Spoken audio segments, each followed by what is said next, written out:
নবী করিম সাল্লাল্লাহু আলাইহি ওয়াসাল্লামের জীবনের গুরুত্বপূর্ণ ঘটনাসমূহ।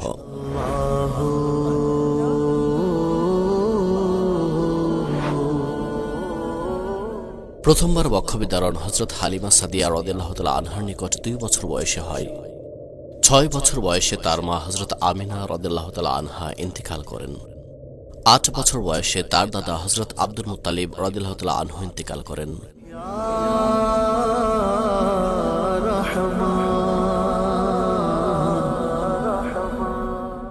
12 বছর বয়সে তিনি প্রথমবার শামে তথা সিরিয়ায় সফর করেন। 25 বছর বয়সে তিনি হযরত খাদিজা রাদিয়াল্লাহু তাআলা আনহার জন্য ব্যবসায়িক সফরে দ্বিতীয়বার সিরিয়ায় যান।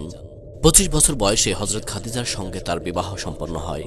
তার রাদিয়াল্লাহু তাআলা আনহা থেকে প্রথম সন্তান হযরত কাসিমের জন্ম হয়, যিনি মাত্র 17 মাস বয়সে ইন্তেকাল করেন। প্রায় 30 বছর বয়সে তার প্রথম কন্যা হযরত যায়েনাব রাদিয়াল্লাহু তাআলা আনহার জন্ম হয়।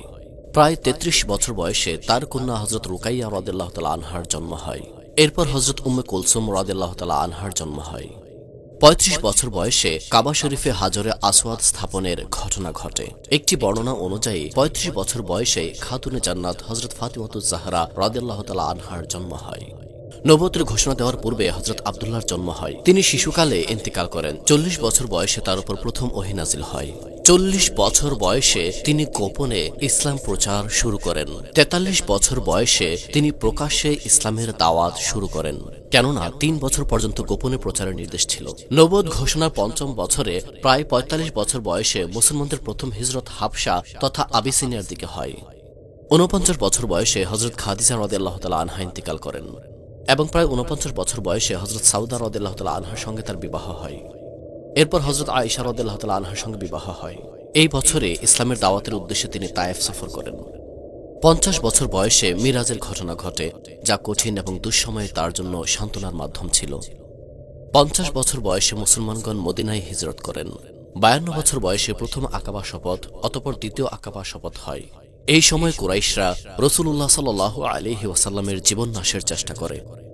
53 বছর বয়সে মদিনায় হিজরতের সময় গারে সাওরে অবস্থান, মদিনায় আগমন, মসজিদে নববীর নির্মাণ, মুজাহির এবং আনসারদের মাঝে আকদে মাওয়াখাত প্রতিষ্ঠা এবং মদিনা সনদ প্রণয়ন করেন। প্রায় 54 বছর বয়সে বদরের যুদ্ধ সংঘটিত হয়। 55 বছর বয়সে উহুদের যুদ্ধ সংঘটিত হয়। 57 বছর বয়সে খন্দকের যুদ্ধ ঘটে। 58 বছর বয়সে হুদাইবিয়ার সন্ধি হয়।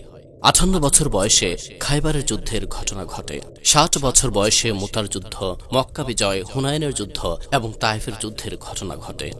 প্রায় 61 বছর বয়সে হযরত মারিয়া কিবতিয়া রাদিয়াল্লাহু তাআলা আনহার গর্ভে হযরত ইব্রাহিমের জন্ম হয়।